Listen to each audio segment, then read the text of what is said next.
না চেনে না বুঝে নিজেকে না খুঁজে বসে হতাশায় হয়ে নিরুপায় আমি ভাবতাম আমি পারতাম না। আমি পারতাম না, কি করতাম খালি খুঁজতাম শুধু শুনতাম সবই দেখতাম কিছু বুঝতাম না। কিছু বুঝতাম না আমি জানতাম না, আমি মানতাম না, আমি ভাবতাম আমি পারতাম না।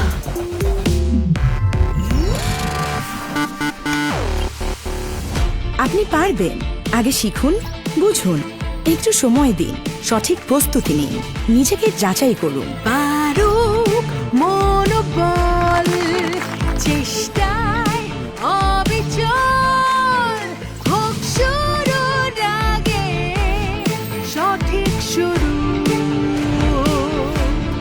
ক্যারিয়ার হাবে আজই রেজিস্ট্রেশন করুন। Career hub, powered by BRAC.